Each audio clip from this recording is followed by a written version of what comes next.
A Werewolf Shifter Romance, written by Amelia Hart. Chapter 1. Blood and Ashes. The horse beneath Rena's thighs heaved with exhaustion, its flanks slick with foam and sweat. She urged the mare forward anyway, pressing her heels against trembling muscle. The battlefield stretched before her in grim panorama, a landscape transformed by violence into something barely recognizable as the rolling meadowland it had been just hours before.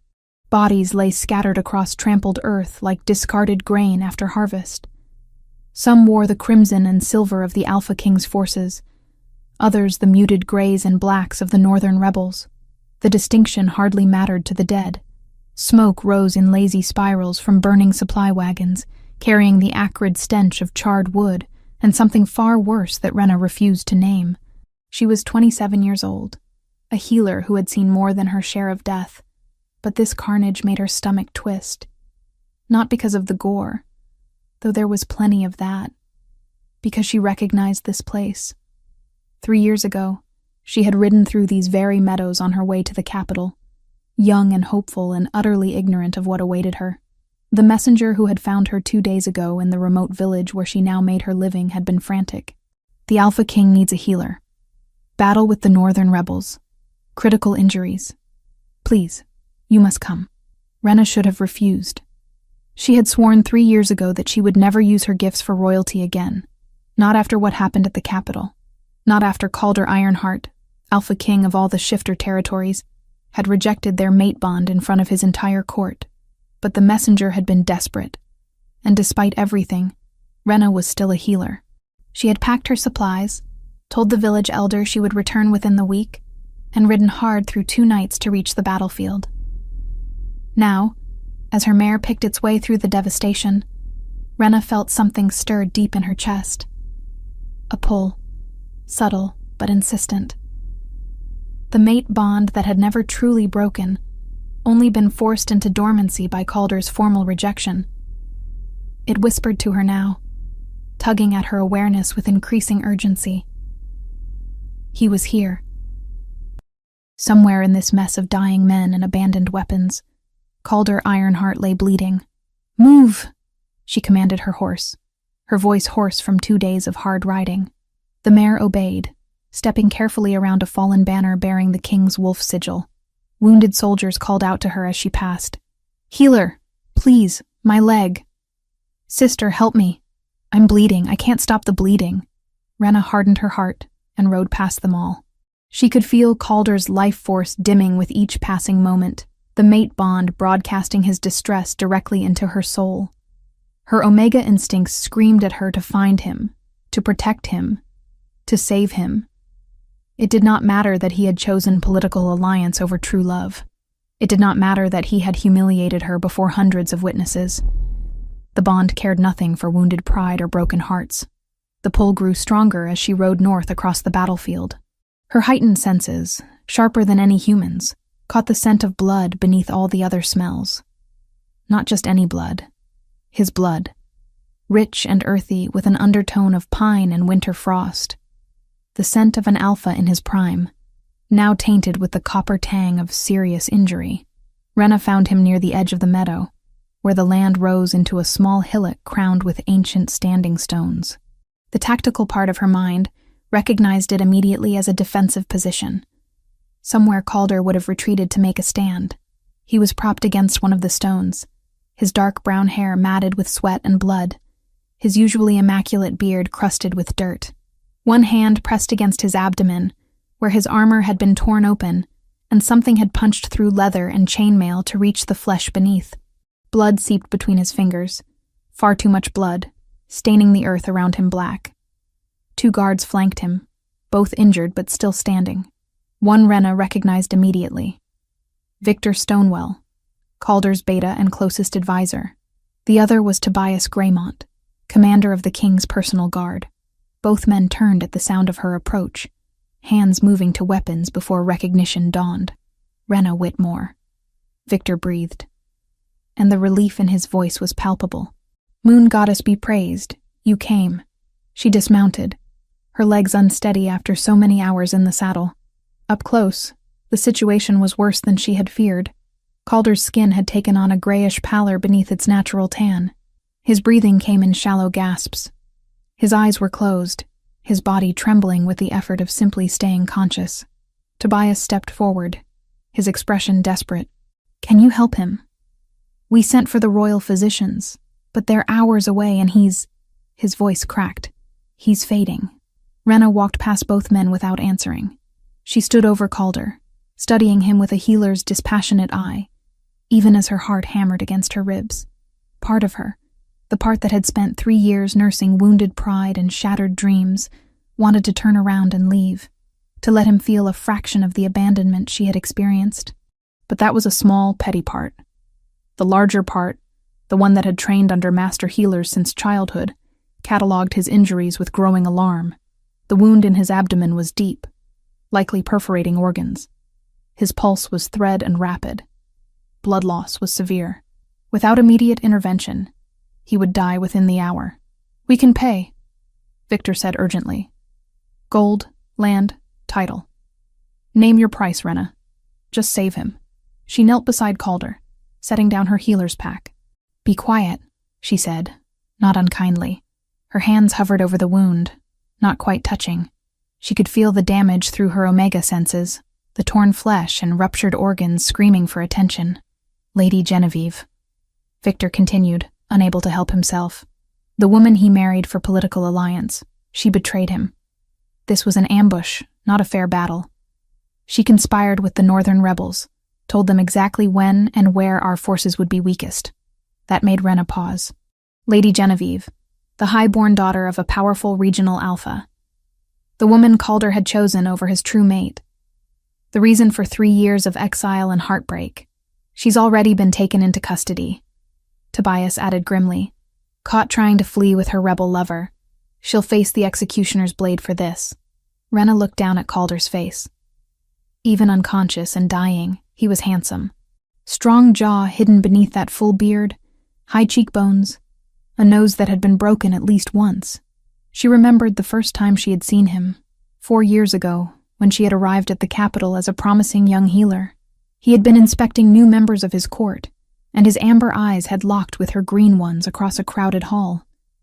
The mate bond had struck them both like lightning. She had felt it snap into place, that fundamental recognition of 2 souls meant to be joined. For one perfect moment, his expression had transformed from polite interest to stunned wonder. Then, politics had intervened. Calder needed an alliance with the Western Territories. Lady Genevieve's father controlled crucial mountain passes and had the loyalty of 5 lesser alphas. A mate bond with a common-born Omega healer offered nothing but personal happiness, and apparently that was not worth protecting. The formal rejection had happened 3 days later. Calder had stood before his assembled court and declared that while the moon goddess had chosen Rena as his mate, he could not accept the bond. The needs of his kingdom outweighed personal desire. He would marry Lady Genevieve instead, securing the Western alliance and bringing stability to his realm. Rena had fled the capital that same night, unable to bear the pitying looks and whispered gossip. She had found work in remote villages, places where no one knew her shame. And she had promised herself that she would never, ever use her healing gifts for anyone associated with Calder Ironheart again. Yet here she was, kneeling in blood-soaked earth beside the man who had broken her heart. "Why should I save him?" she asked, her voice barely above a whisper. Victor dropped to his knees beside her. "Because thousands will die if he doesn't survive. The kingdom will fracture without him. Regional alphas will war for territory. Common folk will be caught in the crossfire. Please, Rena. I know what he did to you was unforgivable, but this is bigger than personal grievances. Damn him for being right. Damn them all." Rena pulled supplies from her pack with sharp, angry movements. Clean cloth, herbal tinctures, a small knife. "Move back," she ordered. "Give me room to work." Both men retreated several paces. Rena placed her hands directly on Calder's wound, and for the first time in 3 years, allowed her full healing power to flow freely. Light bloomed beneath her palms, soft and golden. This was her gift, rarer than simple herb lore or surgical skill. She could channel her own life force into the injured, accelerating their natural healing to impossible speeds. The cost was exhaustion, sometimes temporary weakness, but the results were miraculous. Rena felt the damaged tissue respond to her power. Torn blood vessels began to knit back together. Perforated intestines sealed. The blade that had caused the damage, she sensed, had been pulled free before she arrived, which meant the bleeding was internal, rather than actively gushing. That was good. That gave her something to work with. The process was agonizing in its own way. She took Calder's pain into herself, experienced every screaming nerve ending, every moment of his body's desperate fight for survival. Sweat beaded on her forehead. Her breath came in harsh pants. But she did not stop, could not stop. Not once she had committed to this path. Beneath her hands, Calder's heartbeat grew stronger. His breathing deepened. Color began to return to his face, replacing that deathly pallor with something approaching normal health. And then his eyes opened. Amber met Emerald in a collision of recognition that sent shockwaves through the mate bond. For 3 years, that connection had been dormant, suppressed by Calder's rejection and Rena's distance. Now, with her hands on his body and her power flowing into him, it roared back to life with devastating force. Rena gasped as sensation flooded through her. She felt his awareness lock onto her, felt the bond between them flare brilliant and golden. His hand came up, faster than she expected, and his fingers wrapped around her wrist with desperate strength. Rena, he breathed, and her name on his lips was a benediction and a curse all at once. She yanked her hands away the moment his major organs were stable. The wound was not fully healed, would not be for days. But he would live. That was all Victor had asked for. All she had agreed to provide. "You'll survive," she said flatly, getting to her feet. Her legs wobbled. The price of channeling so much power so quickly. "Keep the wound clean. Don't shift for at least a week or you'll tear everything open again." "Wait." Calder tried to sit up, winced, and fell back against the stone. "Rena, please. We need to talk." "No," she said simply. "We don't." She turned toward her horse, but Victor stepped into her path. "My lady, please. The king will need continued care during his recovery. Will you accompany us back to the capital?" "Absolutely not." Rena moved to step around him, but the world chose that moment to tilt sideways. She had given too much, pushed herself too hard after 2 days without proper rest. Strong arms caught her before she hit the ground. Tobias, she realized distantly, was supporting her weight while Victor hovered anxiously nearby. "She's exhausted herself healing him," Tobias said. "She needs rest and food." "No," Rena managed to protest, but her body was no longer taking orders from her mind. Darkness crept in at the edges of her vision. The last thing she heard before consciousness slipped away was Calder's voice, rough with pain and something that might have been longing. "Bring her with us. I owe her a debt that can never be repaid, and I will not leave her here among the dead and dying." Chapter 2. The Impossible Choice. Rena woke to the sound of horse hooves against packed earth and the rhythmic creak of wagon wheels. Her body swayed with movement, and for a disorienting moment she could not remember where she was or why everything hurt. Then memory crashed back. The battlefield, Calder bleeding out against ancient stone, her hands glowing with healing light as she poured her life force into the man who had shattered her heart 3 years ago. She opened her eyes and found herself lying in the back of a covered wagon, wrapped in thick woolen blankets that smelled of cedar and smoke. Through the opening at the rear, she could see other wagons following behind, carrying wounded soldiers and supplies. They were moving south, away from the battlefield, toward the capital. "You're awake." Victor Stonewell appeared at the wagon's entrance, his expression relieved. "We've been traveling for half a day. How do you feel?" Rena sat up slowly, taking inventory of her body. Exhausted, yes. Hungry, definitely. But otherwise intact. "Where is he?" She did not need to specify who. Victor understood immediately. "Calder is in the wagon ahead of us. Conscious, stable, and asking about you every hour." He paused. "He wanted to put you in his wagon, but I convinced him that would be inappropriate given your history." Rena pulled the blankets tighter around herself. She was still wearing the travel-stained clothes she had ridden in, her leather riding boots caked with dried mud and blood. "I need to leave." "To go where?" Victor asked gently. We're a full day's ride from the nearest village, and you're in no condition to travel alone. Please, Rena, allow us to at least get you safely back to civilization. She wanted to argue, but he was right. She had depleted herself healing Calder, and attempting to ride off into unfamiliar territory in her current state would be foolish at best, fatal at worst. Fine, she conceded. But only until we reach the next town. Then I'm taking my horse and leaving. Victor nodded, though something in his expression suggested he did not believe it would be that simple. There's food and water in the basket beside you. We'll stop to make camp in a few hours. He left her alone with her thoughts and a basket containing bread, dried meat, and a skin of water. Rena ate mechanically, her mind churning through everything that had happened. She had saved him. After 3 years of telling herself she never wanted to see Calder Ironheart again, she had knelt in blood-soaked earth and healed his dying body.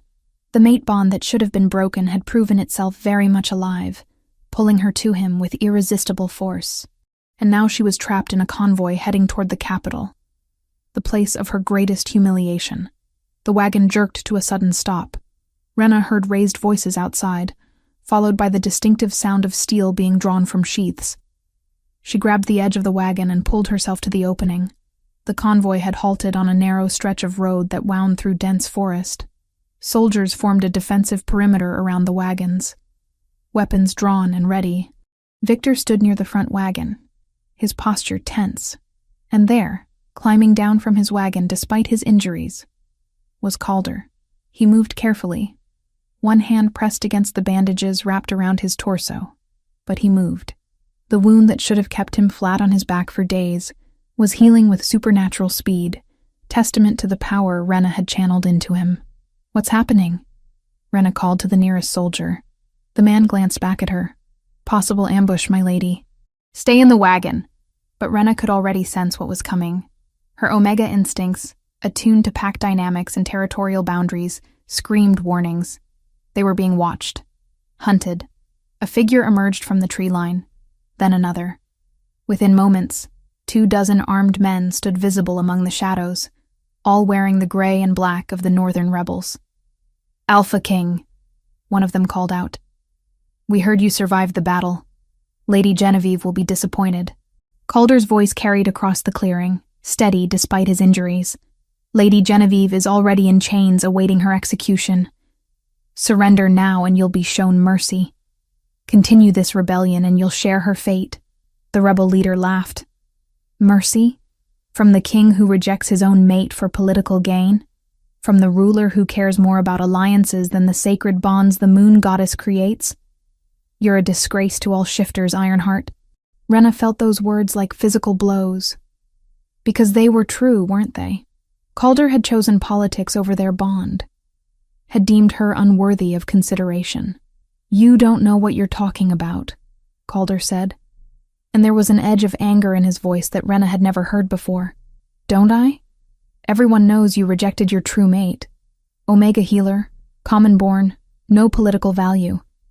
So you married that Ice Queen Genevieve instead. The rebel spat on the ground. How'd that work out for you? Got a knife in the gut from your political alliance. Maybe should have stuck with the mate the goddess chose. Victor stepped forward, hand on his sword. Enough. You're outnumbered and surrounded. Stand down. The rebels did not look convinced. In fact, more were emerging from the forest, until at least 40 armed men ringed the convoy. The king's guards numbered perhaps 30, and half of those were wounded. This was going to turn into a massacre. Rena made a decision that would probably haunt her later. She climbed out of the wagon and walked toward the front of the convoy, ignoring Victor's hissed warning to get back. Every eye turned to her as she approached. She was aware of how she must look, disheveled and exhausted, her healer's clothes stained with dried blood. But she walked with her head high, shoulders back, refusing to show fear. I'm the Omega healer he rejected, she announced, her voice carrying across the clearing. Rena Whitmore. And yes, everything you said is true. Calder Ironheart chose a political marriage over our mate bond. Calder's expression was anguished. Rena, don't... Be quiet, she said sharply. Then she turned back to the rebels. So you're right. He made a terrible choice. but Lady Genevieve's betrayal nearly destroyed him. She conspired with your leaders to murder the Alpha King during battle. Whatever his faults, do you really want to finish what that traitor started?" The rebel leader frowned, clearly not expecting this. "Why would you defend him? He threw you away." "I'm not defending him," Rena said. "I'm defending the thousands of common folk who will suffer if this kingdom falls into civil war. I'm defending the healers who will be overwhelmed with wounded and dying. I'm defending the children who will go hungry when trade routes collapse and farms are burned." She met the rebel's eyes. "I have every reason to hate Calder Ironheart, but I'm a healer. I don't have the luxury of personal grudges when lives are at stake." Silence stretched across the clearing. Rena could feel the mate bond humming between her and Calder, could sense his turbulent emotions even without looking at him. Shock, guilt, something that might have been hope. "What Lady Genevieve did was unforgivable," Rena continued. "She betrayed not just her mate, but every shifter who believes in honor and loyalty. Are you going to let her manipulation continue even after her arrest? Or are you going to stand down and let justice be served properly?" The rebel leader exchanged glances with his companions. Finally, he lowered his weapon. "We'll withdraw. But only because you spoke for the common folk, healer, not for him." The rebels melted back into the forest as quickly as they had appeared. Victor immediately ordered the convoy to move, faster now, wanting to put distance between them and any remaining threats. Rena turned to walk back to her wagon and found Calder standing directly in her path. Up close, she could see the strain the confrontation had put on him. Sweat beaded on his forehead, and he was breathing harder than normal. He should have been resting, not standing here arguing with rebels. "Thank you," he said quietly. "You didn't have to do that." "I did it for the soldiers," Rena replied coldly. "Not for you. I know." His amber eyes searched her face. "But can we please talk? I need to explain." "Explain what? How you decided I wasn't valuable to your kingdom? How you publicly humiliated me in front of your entire court? How you married another woman 3 days after our mate bond formed?" Her voice shook despite her efforts to keep it steady. "There's nothing to explain, Calder. You made your choice very clear." "There were reasons," he said desperately. "Things you don't understand. Political pressures, prophecies." "Prophecies?" Rena laughed bitterly. "Is that the excuse you're using now? Did some seer tell you to break my heart?" "Yes," he said flatly. "She did." That stopped Rena cold. Before she could respond, Victor appeared at Calder's elbow. "Your Majesty, you need to rest. You're going to reopen your wounds." Calder ignored him, his attention fixed on Rena. The royal seer had a vision. She said if I completed our mate bond at that time, war would consume the kingdom. Hundreds of thousands would die. I had to choose between my personal happiness and my duty to my people. Rena stared at him. "You're telling me you rejected our bond because of a prophecy?" "I'm telling you, I made an impossible choice. And not a single day has passed in the last 3 years when I haven't regretted it." His hand reached toward her, then dropped.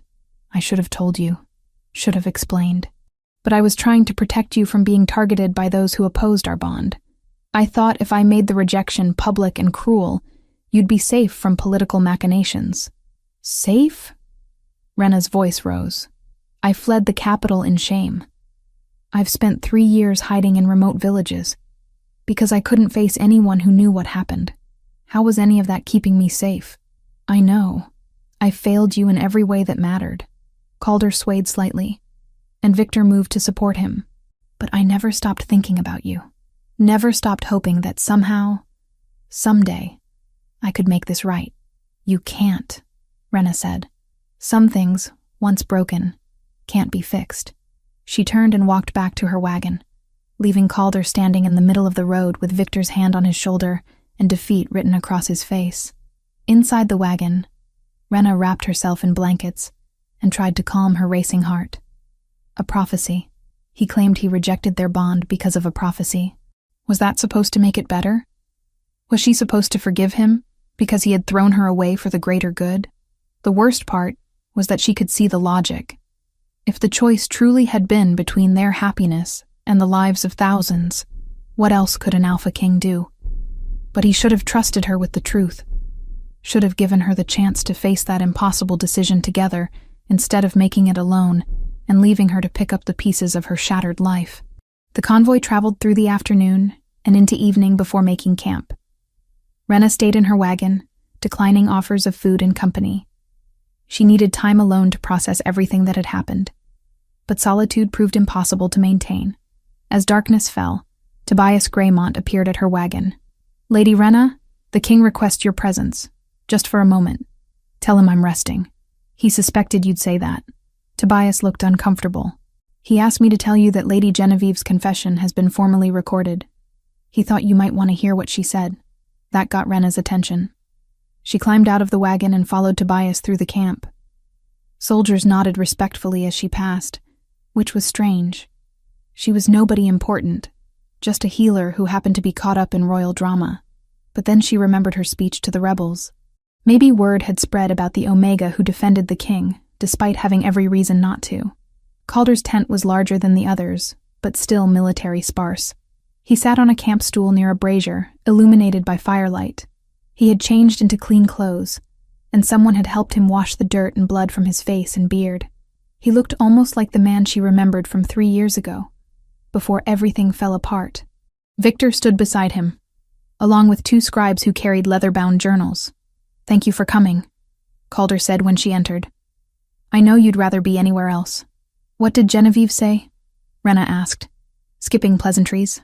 One of the scribes opened his journal and began to read in a formal monotone. "Lady Genevieve, daughter of Alpha Roderick of the Western Territories, confesses to conspiracy with northern rebel forces. She states that her marriage to Alpha King Calder was a humiliation from the beginning, as he refused to consummate their bond or show her affection of any kind. She felt rejected and used, married only for her father's political influence. When rebel leader approached her with promises of freedom and genuine partnership, she agreed to provide intelligence about the king's military movements. She denies intending his death, but admits she did not warn him of the ambush." The scribe closed the journal. "She is scheduled for execution in 5 days' time, once we return to the capital." Rena absorbed this information slowly. Genevieve had felt rejected too, used for political purposes. In a twisted way, she and Rena had both been victims of Calder's choices. "I wanted you to hear this," Calder said, "because I need you to understand what my rejection cost. Not just you, but Genevieve. Me. The kingdom. I made a choice based on prophecy and duty, and it led directly to betrayal and war. I don't know if I made the right decision. I may never know, but I need you to understand that I paid for it too. That doesn't change what happened," Rena said. "No, it doesn't." Calder stood carefully, wincing as the movement pulled at his healing wound. "But maybe it explains why I've spent 3 years searching for some way to undo what I did. Why I sent messengers to every remote village looking for talented healers, hoping one of them would be you. Why I personally funded healing clinics in areas where I thought you might have gone." Rena stared at him. "You did what?"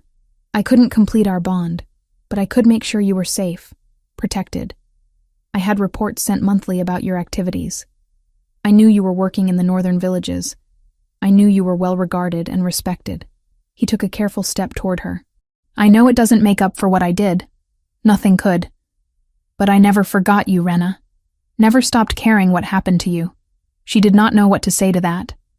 Part of her wanted to rage at him for the surveillance, for tracking her movements without permission. But another part, the traitorous part that still felt the mate bond singing between them, was touched that he had cared what became of her. "I should go," she finally said. "Wait." Calder reached into a pouch at his belt and pulled out a small wooden box. "This belongs to you. I've been carrying it for 3 years, hoping for a chance to return it." He opened the box, and Rena's breath caught. Inside was a bracelet of woven silver, set with small green stones that matched her eyes. She had made it herself when she was 16, one of her first attempts at jewelry craft.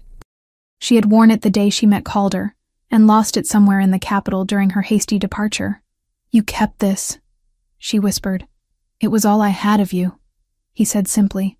Rena took the box with trembling hands. The bracelet was exactly as she remembered it, slightly tarnished now, but otherwise perfect. He had kept it. For 3 years. Carried it with him. She left the tent without another word, the box clutched against her chest. Chapter 3.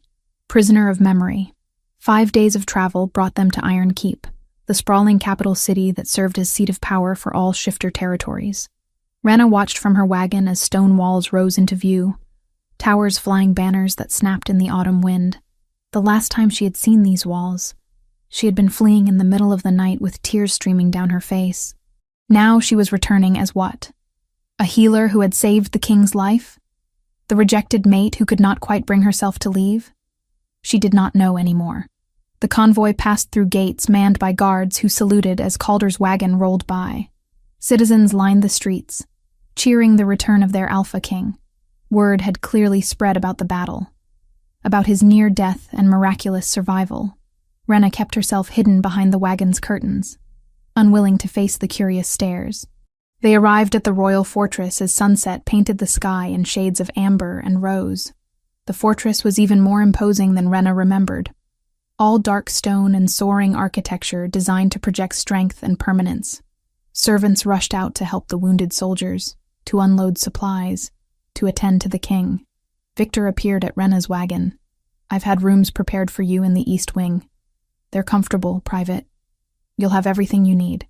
"I'm not staying," Rena said, though even she heard the lack of conviction in her voice. "Stay tonight at least. Rest properly in a real bed. Make your decision tomorrow when you're not exhausted." Victor's expression was kind but firm. "Please, Rena. No one will force you to do anything you don't want to do." She wanted to argue, but the thought of a real bed after days of sleeping in wagons was too tempting to resist. One night, the rooms Victor led her to were indeed comfortable. A large bedchamber with windows overlooking the city, a sitting area with cushioned chairs, and a private bathing room with a copper tub. Servants had already filled the tub with hot water scented with lavender. "There are clothes in the wardrobe," Victor said. "They should fit you. Dinner will be brought up within the hour." He hesitated at the door. "Thank you for coming back. I know it can't be easy." When he left, Rena sank into the bath and let the hot water ease muscles sore from days of travel. The physical relief was immediate, but her mind would not quiet.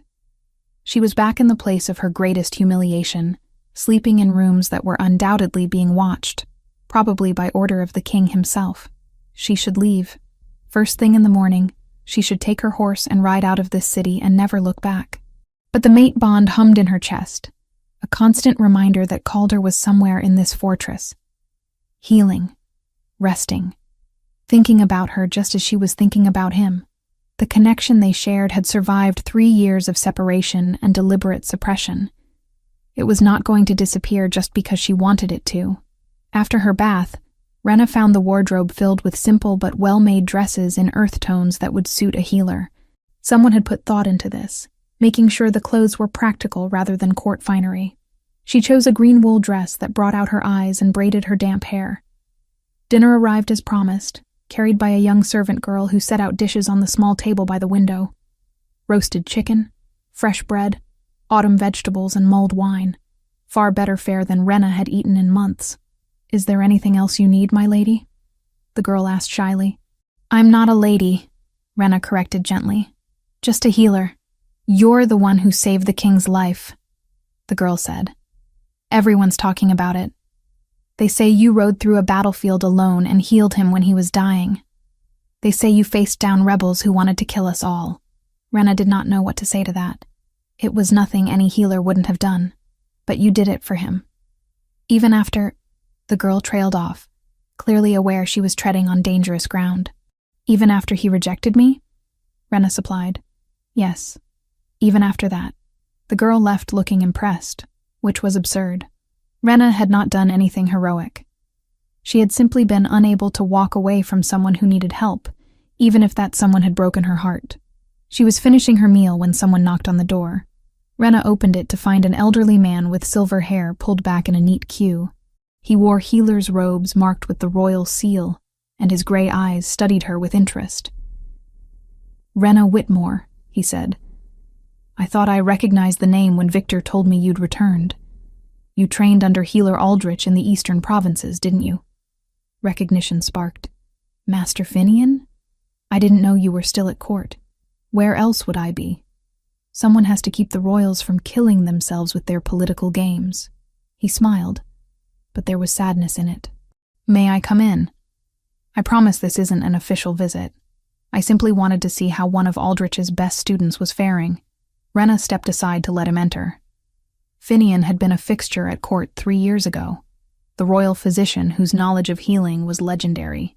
He had never been unkind to her during her brief time here, but he had also not intervened when Calder rejected their bond. I'm well, she said, which was not quite true but seemed like the appropriate response. Finian settled into one of the chairs and studied her with those keen eyes. You saved the king's life. That was brave work, Rena. The wound was mortal. Only direct channeling could have stabilized him. I did what any healer would do. No, Finian said quietly. You did what very few healers could do, and fewer still would have done given your history with him. He paused. Has anyone told you the truth about why Calder rejected your bond? Rena's hands clenched in her lap. He mentioned a prophecy, some vision that convinced him our bond would lead to war. It wasn't just any vision. Finian leaned forward, his expression serious. The royal seer, Miriel, had been having the same dream for months before you arrived at court. A great war that would split the kingdom, with you and Calder at the center of it. She warned him that if he completed your mate bond at that specific time, factions opposed to his rule would use it as justification for rebellion. Why? Rena asked. What did I have to do with their rebellion?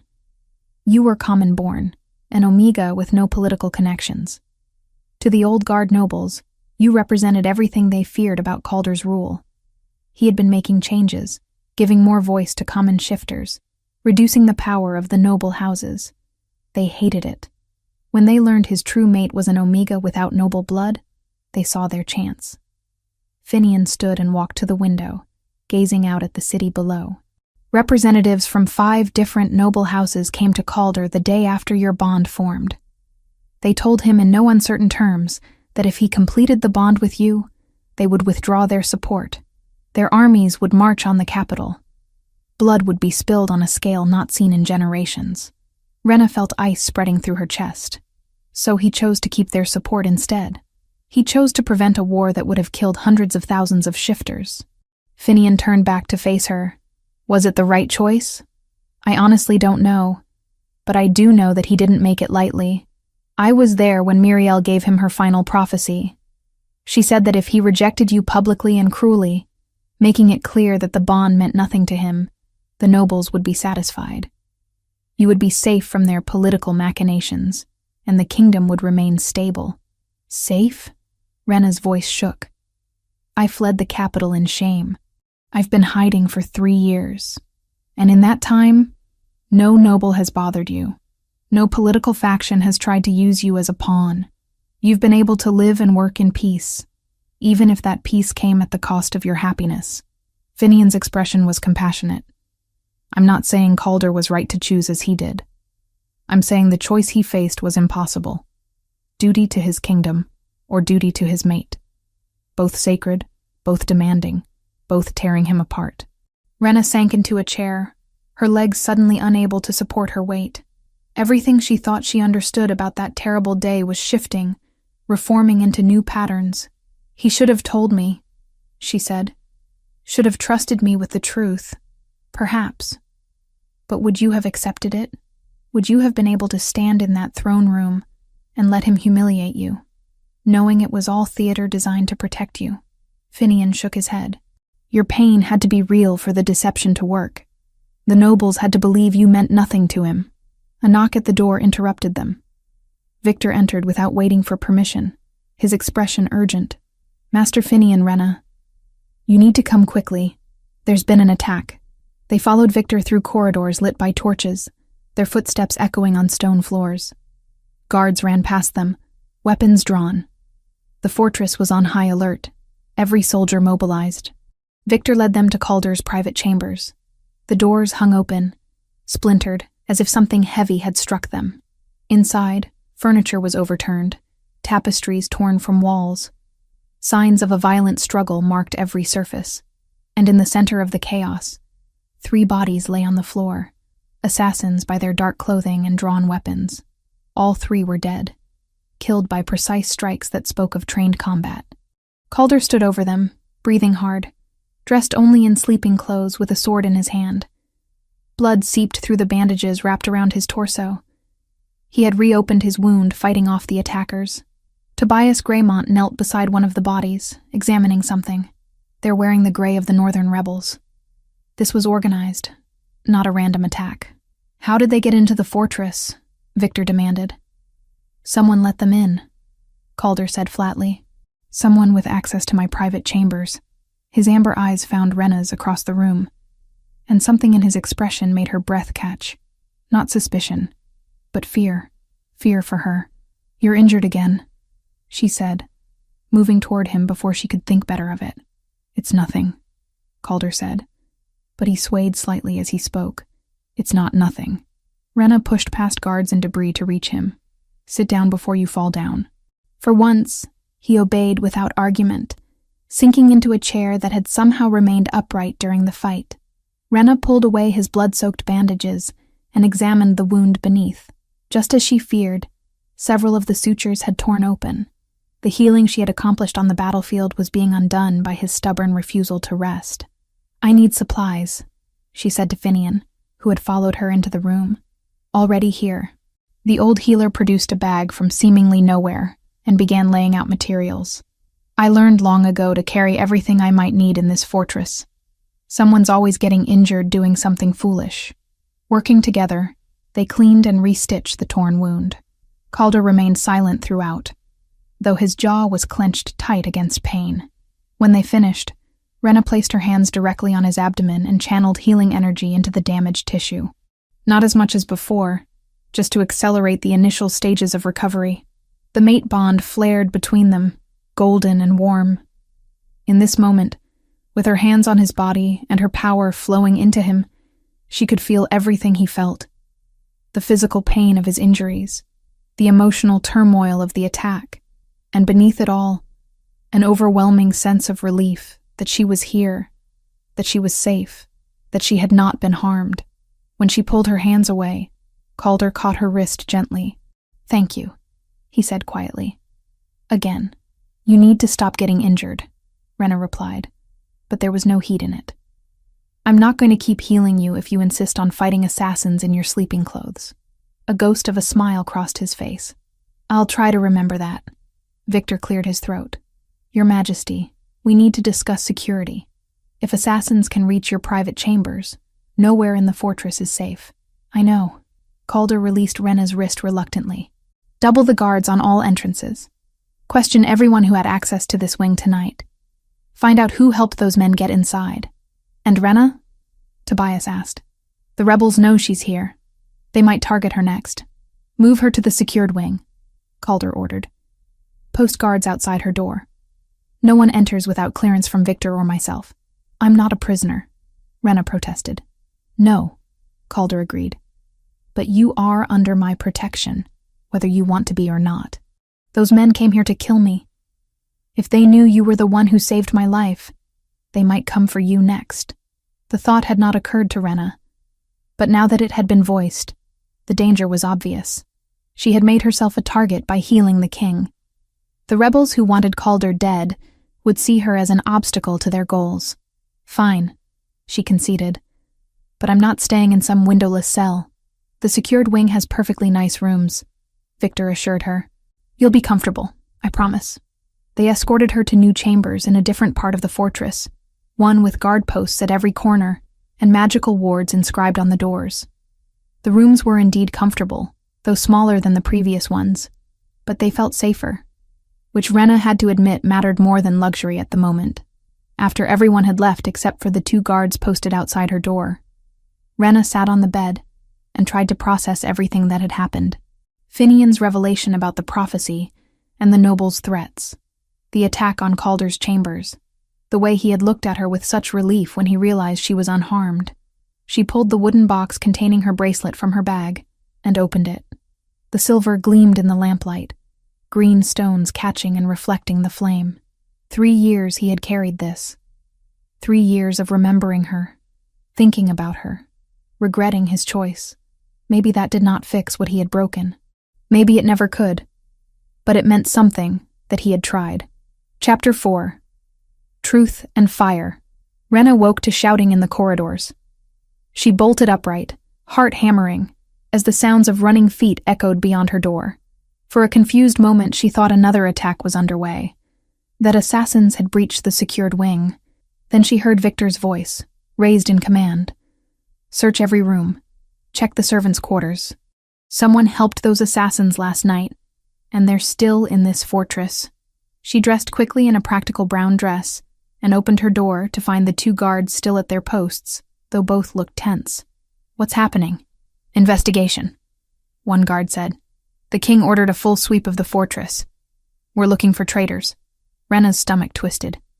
The fortress was on edge. Everyone suspicious of everyone else. This was no way to live, constantly looking over shoulders and wondering who might be working for the rebels. She found her way to the healer's wing, where Finian was organizing supplies. The old man looked up as she entered, his expression weary. Ah, Rena. Good. I could use your help. He gestured to several wounded soldiers waiting on benches. These men fought off yesterday's attackers. Minor wounds mostly, but they need tending. Working alongside Finian felt natural, falling into the rhythm of healing that had been Rena's life for so long. She cleaned cuts, stitched gashes, applied poultices to bruises. The soldiers were young, most of them barely into their 20s. They watched her with a mixture of curiosity and respect. Is it true you saved the king's life on the battlefield? One asked as she bandaged his arm. Yes, Rena said simply. Why? Another soldier blurted. Everyone knows he rejected you. Why would you help him? Rena paused, considering her answer. Because a healer's oath doesn't have exceptions for people who've wronged us. I help those who need help. That's all. The soldiers exchanged glances, clearly impressed by her answer. When they left, Finian approached with 2 cups of tea. You handled that well, he said, handing her a cup. They're good men, but young. They don't yet understand that life rarely offers simple choices. Rena sipped the tea, grateful for the warmth. Master Finian, you said last night that Calder faced an impossible choice, but he could have trusted me with the truth, could have given me the chance to face it alongside him. Perhaps.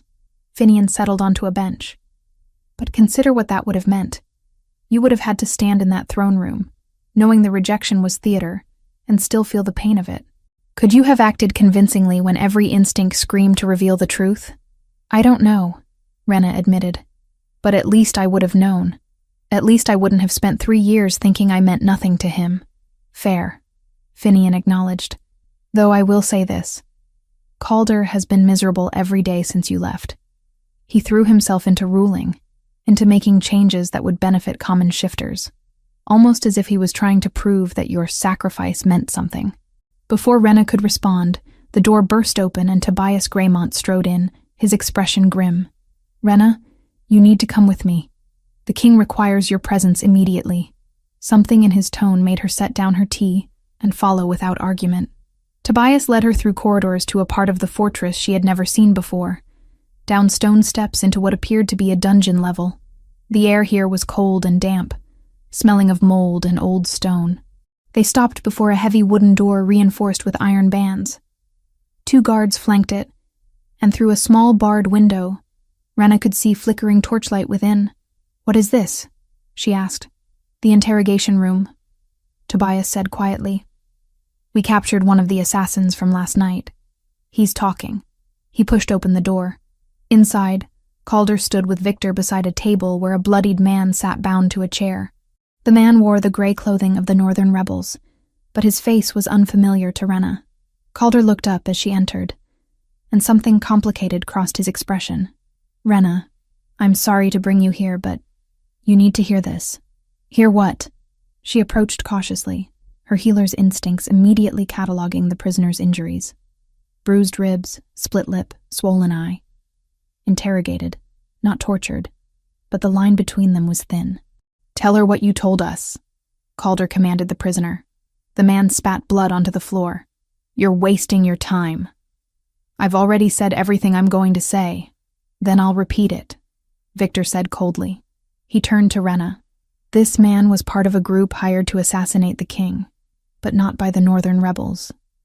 They were hired by Lady Genevieve's family, seeking revenge for her execution. Rena's breath caught. Her family? But I thought she was already in custody when the ambush happened. She was, Calder said, but her father, Alpha Roderick, didn't know about her betrayal until after the battle. When he learned what she'd done and that she was sentenced to death, he decided that if his daughter was going to die, I should die as well. Roderick controls the western mountain passes, Victor added. His support has been crucial to maintaining trade routes. If he declares open war, the economic damage alone could destabilize the kingdom. The prisoner laughed bitterly. You killed his daughter. You think he's going to let that stand? Roderick has 30 assassins positioned throughout this city, all waiting for their moment to strike. You're a dead man, Ironheart. It's only a matter of time. Calder's jaw clenched, but his voice remained steady. Did you help plan the attack? Did you give them access to my chambers? I'm not telling you anything about the inside man, the prisoner said. You can torture me all you want, but I'm not betraying my brothers. Rena felt sick. This was the reality of Calder's life as Alpha King. Constant threats, political machinations, people who wanted him dead for decisions he made trying to serve his kingdom. Get him out of here, Calder ordered, and guards dragged the prisoner away. When they were gone, Calder turned to Rena with haunted eyes. Now you see what I deal with. Every decision has consequences. Executing Genevieve was justice for her crimes, but it's turned her father into an enemy. And there are 30 more assassins in my city. Why did you want me to hear this? Rena asked. Because I need you to understand something. Calder moved closer, and despite everything, Rena's heart beat faster at his proximity. 3 years ago, when I rejected our bond, this is what I was trying to protect you from. The nobles who opposed you would have hired assassins. They would have targeted you every day of your life. You would have lived in constant fear, always looking over your shoulder, never safe. So you decided for me, Rena said. You chose fear for me instead of letting me choose for myself. Yes, Calder admitted. Because I couldn't bear the thought of you being hurt, of you living the way I live, always surrounded by guards, always one knife away from death. You deserved better than that. I deserved the truth, Rena countered. But her anger was fading, replaced by something more complicated. Understanding, perhaps. Not forgiveness, not yet, but understanding. The door burst open again, and this time it was a guard looking panicked. Your Majesty, fire in the Eastern District, multiple buildings burning. Calder was moving before the guard finished speaking. How many buildings? At least 5, spreading fast. The wind is carrying embers. It could consume half the district if we don't stop it. Mobilize every available soldier, Calder ordered. Get water brigades organized. Evacuate the affected areas. He turned to Rena. Will you come? We'll need healers for the injured. She did not hesitate. Yes. They ran through the fortress and out into the city streets. The smell of smoke hit Rena immediately, thick and acrid.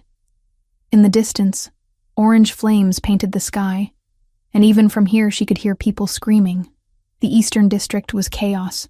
Fire consumed wooden buildings, leaping from roof to roof with terrifying speed. Citizens ran in all directions, some carrying possessions, others simply fleeing the flames. Soldiers worked to form bucket brigades, passing water from the river to throw on the fires, but it was not working fast enough. Calder immediately took command, his voice carrying over the chaos. Victor, organize evacuation routes. Tobias, get people away from the flames. Finian, set up a healing station on the plaza. Rena found herself working alongside Finian and 2 other healers, treating burns and smoke inhalation as injured citizens were brought to them. A child with burns on his hands. A woman who had inhaled too much smoke. An elderly man who had fallen trying to escape. She worked without thinking, her training taking over. Channel healing energy into damaged tissue. Cool burns with salves. Clear lungs of smoke damage. Move to the next patient. Again and again and again. Through it all, she was aware of Calder coordinating the response. He was everywhere at once, helping to pull people from burning buildings, organizing the water brigades, directing soldiers. This was why he was Alpha King, Rena realized. Not because of bloodline or political power, but because when crisis struck, he was the one who stood firm and led. The fire burned for 3 hours before it was finally contained. When the last flames were extinguished, Rena looked at the devastation. 10 buildings destroyed, 20 more damaged. But thanks to the organized response, only 5 deaths and perhaps 30 serious injuries. It could have been so much worse. Calder found her in the makeshift healing station, both of them covered in soot and exhaustion. "Are you all right?" he asked. "Tired," Rena admitted. "But fine. You?" "Same." He looked at the burned district with bleak eyes. This wasn't an accident. Fires started in 5 different locations simultaneously. Someone set this deliberately. "The assassins," Rena said, understanding. "A distraction. They wanted you out of the fortress, exposed." "Yes. Which means they're getting desperate." Calder turned to her, and in his eyes she saw exhaustion and determination, and something that looked dangerously like hope. "Rena, I know I have no right to ask this, but I need you to stay. Not just as a healer, but as—" He trailed off, as if unsure how to finish. "As what?" Rena prompted. "As my mate," he said simply. "I need you to officially accept the bond and stand beside me. Because this kingdom is falling apart, and I don't know if I can hold it together alone. The prophecy said completing our bond would cause war, but maybe the seer was wrong. Maybe the real danger is leaving it incomplete." Rena stared at him, speechless. After 3 years of separation, after everything that had happened, he was asking her to complete their mate bond, to become his Luna, to rule beside him. "I need time," she finally said. "This is too much, too fast. I understand." But disappointment flickered across his face before he could hide it. "Take all the time you need. Just, please stay. Please don't leave again." Before Rena could answer, Tobias appeared with urgent news. "Your Majesty, we've identified one of the arsonists. He's in custody." They followed Tobias back to the fortress, where another prisoner waited in the interrogation room. This one was younger, barely out of his teens, and his eyes widened with fear when Calder entered. "I'll talk," the boy said immediately. "I'll tell you everything.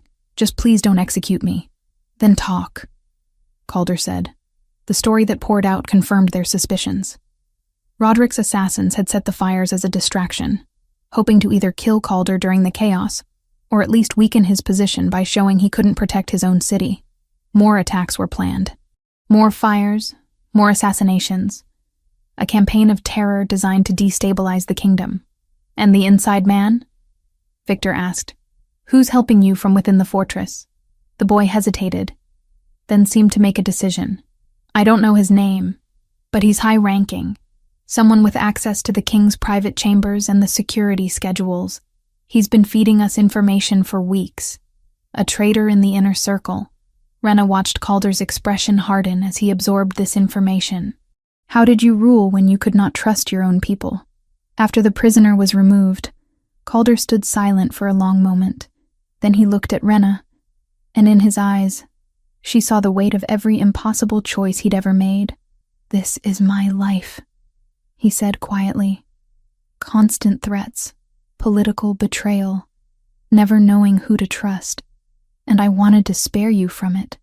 Can you understand that now?" Rena thought about the fires, the assassins, the traitor hiding somewhere in the fortress. She thought about the child with burned hands and the elderly man who had almost died fleeing the flames. "I understand," she said, "but understanding isn't the same as agreeing with your choice. You still should have told me." "I know," Calder said, "and I'm sorry. For all of it. It was not forgiveness, but it was a start." Chapter 5. March into Darkness. 2 weeks passed in a blur of military preparation. Calder made the decision to take the fight to the northern rebels rather than wait for more attacks on the capital. Rena watched from the fortress walls as soldiers assembled in the training yards, cavalry units practicing formations, supply wagons being loaded with provisions. She had agreed to accompany the campaign, not because Calder asked, though he had, repeatedly, but because wounded soldiers would need healers, and Finian was too old to make the journey north through rough terrain. "You don't have to do this," Calder said, appearing beside her on the wall walk. He wore his armor now, dark leather reinforced with metal plates, a sword at his hip. He looked every inch the warrior king, though Rena knew the wound in his abdomen was still tender despite her repeated healings. "I know," Rena replied. "But those soldiers didn't choose this war. They deserve the best medical care available. And you're the best." It was not a question. Calder gazed out at his assembled forces, his expression troubled. "We leave at dawn. Victor estimates a week to reach the rebel stronghold in the northern mountains. A week of traveling alongside him. A week of shared campfires and close quarters." Rena was not sure her resolve could survive that much proximity to her mate, because despite everything, despite 3 years of hurt and anger, the bond between them grew stronger every day.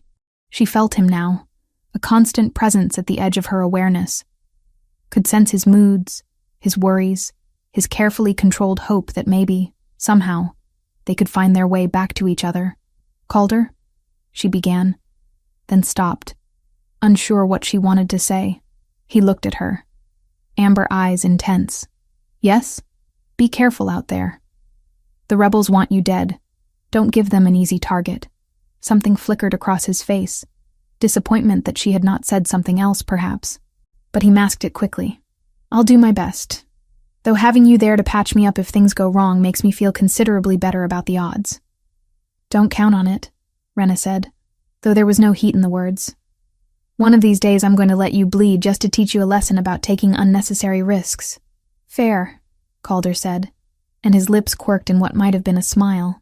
The army departed at first light, 500 soldiers and support staff making their way north through forest paths that gradually gave way to rocky highland terrain. Rena rode near the middle of the column with the other healers and supply wagons, while Calder led from the front alongside Victor and Tobias. On the second night, they made camp in a clearing surrounded by ancient pines. Rena helped Finian set up the medical tent, organizing supplies and preparing for potential injuries. The old healer worked beside her in comfortable silence until he finally spoke. "You're handling this well." Being around him again. "I'm a professional," Rena said, not looking up from the bandages she was rolling. "You're in love with him," Finian countered gently. "And that makes everything harder." Rena's hand stilled. She had not spoken those words aloud, had barely acknowledged them to herself, but hearing them from Finian made them impossible to deny. "It doesn't matter what I feel," she said quietly. "Too much has happened. Too many wounds that won't heal. Wounds can heal if you let them," Finian said. "I've been a healer for 50 years, child. And the one thing I've learned is that the deepest wounds are rarely physical. They're the ones we carry in our hearts, the places where trust was broken and hope died. Those are the injuries that define us." "What are you saying?" "I'm saying that Calder made a terrible choice 3 years ago. He hurt you in ways that can't be undone. But he's spent every day since trying to be worthy of a second chance he knows he doesn't deserve." Finian placed a weathered hand on her shoulder. "The question isn't whether he deserves forgiveness. The question is whether you can live with the regret of never trying to rebuild what was lost." Before Rena could respond, shouts erupted from the edge of camp. She ran outside the medical tent to find soldiers forming defensive positions, weapons drawn. Through the trees, figures moved in the darkness. Calder strode past, sword already in hand. "How many?" "At least 30, Tobias reported. "Northern rebels based on their approach. They're surrounding the camp. Hold positions," Calder ordered. "Wait for them to make the first move." The rebels emerged from the tree line slowly, deliberately. They were better armed than Rena expected, carrying quality weapons and wearing leather armor. This was not a ragged band of insurgents. This was a trained military force. Their leader stepped forward, a scarred man with gray streaking his dark hair. "Alpha King Calder Ironheart. We meet at last." "I don't believe we've been introduced," Calder said, his voice carrying false pleasantry over real steel. "I am Commander Brennan of the Northern Alliance, and I'm here to offer you terms." "Terms?" Victor scoffed. "You're surrounded and outnumbered. What terms could you possibly offer?" "Not terms of surrender," Brennan said. Terms of combat. Single combat between your king and our champion. Winner takes all. Your army withdraws, or ours does. No more bloodshed, no more burned cities. Just two warriors settling this honorably. Rena felt cold dread settle in her stomach. This was a trap. It had to be. No rebel commander would risk everything on single combat, unless he was absolutely certain of victory. And if I refuse? Calder asked. Then we attack your camp tonight, kill as many of your soldiers as we can, and melt back into the forest. We'll bleed you with ambushes all the way to our stronghold. By the time you reach it, you'll have half your force left. Brennan smiled coldly. Or you can accept our challenge and potentially end this war tonight with minimal losses. It's a trap, Victor said quietly. Their champion must be enhanced somehow. Magic or poison or something that gives them an unfair advantage. Probably, Calder agreed. But if I refuse, they'll do exactly what Brennan said. We'll lose soldiers every night and morale will collapse. He looked at his beta. I don't have a choice. You always have a choice, Rena heard herself saying. She pushed through the soldiers to stand beside Calder. You can refuse and find another way. You can negotiate different terms. You don't have to risk your life on their challenge. Calder's expression softened when he looked at her. If there's a chance to end this without most of these soldiers dying, I have to take it. That's what it means to be king. Then let someone else fight, Rena said desperately. Victor or Tobias. Someone who isn't the most important person in the kingdom. The challenge was issued to me specifically, Calder said. Only I can accept it. He turned back to Brennan. I accept your terms. Single combat, winner takes all. But I choose the location and weapons. Agreed, Brennan said. Within an hour, a combat ring had been established in the clearing, torches marking its boundaries. Soldiers from both sides watched from a respectful distance. The tension was thick as smoke, every shifter present aware that their fate hung on the outcome of this fight. Brennan's champion stepped into the ring, and Rena's blood ran cold. The man was massive, easily 6.5 feet tall, with arms thick as tree trunks. But it was his eyes that made her stomach drop. They were wrong, the pupils too dilated, reflecting torchlight in an unnatural way. He's been given something, Finian muttered beside her. Some alchemical enhancement. Look at the veins in his neck, the way his muscles twitch. That's not natural. Calder entered the ring carrying only a sword, his armor removed to allow for greater mobility. He looked small compared to his opponent, though Rena knew he was a skilled fighter. She had seen him train in the yards, had watched him move with the deadly grace of a predator. But this opponent was enhanced beyond normal shifter strength. This was not a fair fight. The combat began without ceremony. The champion lunged forward with shocking speed for someone his size, his blade whistling through the air where Calder's head had been a heartbeat before. Calder rolled aside, came up with his own sword raised, and struck at the champion's exposed side. The blade should have cut deep. Instead, it glanced off the champion's ribs as if striking stone. Enhanced strength and durability. This was exactly the trap they had feared. The fight continued, brutal and one-sided. Calder was faster, more skilled, but every blow he landed seemed to barely affect his opponent, while every strike from the champion forced him to dodge or suffer devastating injury. Rena watched in growing horror as Calder was slowly driven back, accumulating small cuts and bruises that his opponent shrugged off without concern. This was going to end badly. The champion would wear Calder down until exhaustion made him slow, and then it would be over. She could not watch him die. Not again. Not after she had saved him on the battlefield, only to lose him here. Without conscious thought, Rena pushed through the crowd toward the combat ring. Victor tried to stop her, but she ducked under his reaching arm and ran into the circle. "Stop," she shouted. "This combat is invalid. Your champion is enhanced beyond natural ability. You're cheating."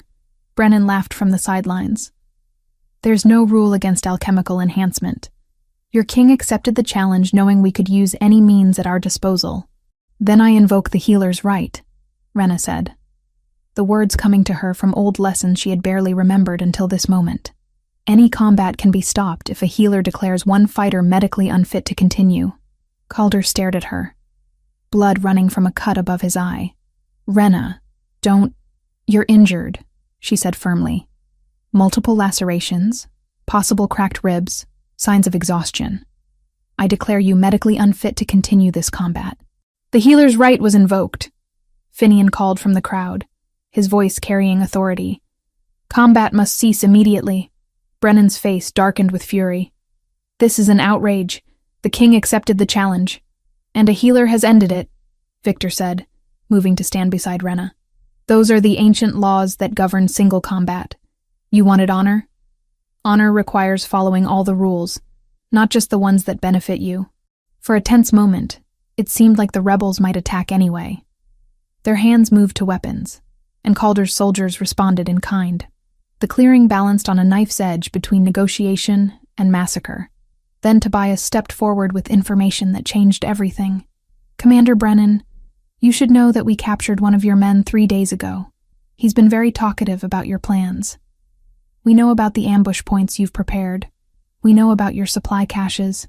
And we know that your champion will die within 2 days from the alchemical enhancement he's taken. It's poisoning him even as we speak." The champion's face went pale, confirming Tobias's words. "You're sending your own men to die," Calder said quietly. "What kind of commander does that?" Brennan's composure cracked. He looked at his champion, saw the truth in the man's expression, and something in him broke. "Withdraw," he ordered his rebels. "Withdraw and regroup at the secondary location." The rebels melted back into the forest, taking their dying champion with them. Calder's soldiers erupted in cheers, but Rena felt no triumph. Only exhaustion, and the residual terror of watching Calder nearly die again. She started to walk away, but Calder caught her hand. "Thank you," he said quietly. "You saved my life. Again." "I'm starting to make a habit of it," Rena replied.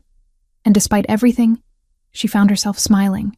Calder smiled back, and in that moment, with torchlight dancing across his face and gratitude shining in his amber eyes, Rena felt something shift inside her. Not forgiveness. Not yet. But perhaps the beginning of it. Chapter 6. The Rebel Stronghold. The rebel fortress emerged from morning mist like something from a nightmare, built into the face of a mountain with sheer cliffs on 3 sides and only one narrow approach. Stone walls rose 30 feet high, crowned with battlements where Rena could see archers moving. This was no hastily constructed rebel camp. This was a proper military installation that had likely stood for centuries. "They chose their ground well," Victor observed grimly. "We can't surround it, can't starve them out without risking our own supply lines. We'll have to take it by force." Calder studied the fortress through narrowed eyes.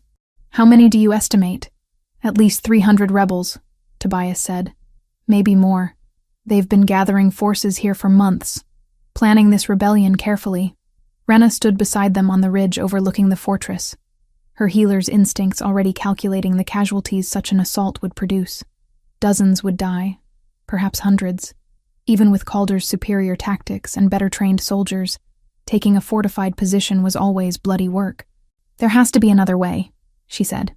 "There isn't," Calder replied, though his expression was bleak. "We can't leave this stronghold intact. They'll just regroup and attack again. This ends here." Over the next 3 days, Calder's forces prepared for the assault. Siege equipment was constructed, scaling ladders assembled, strategy sessions held late into the night. Rena threw herself into preparing the medical facilities, knowing that when the attack came, she would have more wounded than she could possibly handle. On the 3rd night, Tobias burst into the command tent where Calder, Victor, and several other commanders were planning the assault. His face was flushed with excitement. "We captured a rebel scout trying to slip past our perimeter," he announced. "And you'll never guess what he told us after some persuasion. The rebel leader hiding in that fortress is not just any commander. It's Tobias Greymont's brother, using the family name as cover." Rena's blood ran cold. Tobias had a brother in the rebellion? The man who had been guarding Calder, who had access to his chambers, whose face she had trusted. Calder's expression hardened. "Tobias, you've been with me for 5 years. Please tell me this isn't what it looks like." Your Majesty, I swear on my life I had no idea my brother was involved, Tobias said desperately. We've been estranged for a decade. I thought he was working as a merchant in the eastern provinces. And yet he's the one coordinating attacks against me, Calder said softly, dangerously. The one who knew exactly when and where to strike. Someone has been feeding him information, Tobias. Someone with access to my schedule, my movements, my plans. It wasn't me, Tobias insisted. I would never betray you. Then explain how your brother knew about the battlefield ambush, how he knew about my private chambers, how he stayed one step ahead of us this entire campaign. Tobias opened his mouth, then closed it, clearly unable to provide an answer that would satisfy. Place him in custody, Calder ordered, and Rena saw the pain in his eyes as he said it. Under guard until we can sort this out properly. 2 soldiers moved to take Tobias away, but the commander shocked everyone by lunging forward, grabbing Rena before anyone could react, and pressing a dagger to her throat. I'm sorry, Tobias said, and he sounded genuinely regretful. But I can't let you attack that fortress. My brother is in there. The tent erupted into chaos. Soldiers drew weapons. Victor shouted orders, and Calder went absolutely still in a way that was more terrifying than any outburst of rage. Let her go, Calder said, his voice deadly calm. Tobias, you don't want to do this. I don't, Tobias agreed. But my brother is all the family I have left. I've been helping him, yes. Feeding him information, creating opportunities for his attacks. But only to protect him, not to hurt you. I never wanted any of this. You betrayed your king, Victor spat. Your oath. Everything you claim to stand for. I know, Tobias said miserably. But blood is blood. You'd do the same for family. Rena forced herself to remain calm despite the blade at her throat. She could feel Tobias shaking slightly, nervous, which made him even more dangerous. A nervous man with a knife was unpredictable. Tobias, she said quietly, you don't strike me as a killer, and I don't think you want to be one. I don't, he admitted, but I will if I have to. I'm walking out of here with you as my shield, and no one is going to follow. Give me 12 hours, and I'll release you unharmed once I'm safely to the fortress. You'll be shot down by your own side, Rena pointed out. Rebel archers won't know you're coming. They'll see royal soldiers approaching with a hostage and attack. That made Tobias pause. He had not thought this through, she realized. This was a desperate gambit born of panic, not planning. In that moment of hesitation, Rena acted. Her healer's training included knowledge of the human body, including vulnerable points. She drove her elbow back into Tobias's solar plexus with all her strength, then twisted away from the knife. The blade scored across her shoulder, drawing blood but missing anything vital.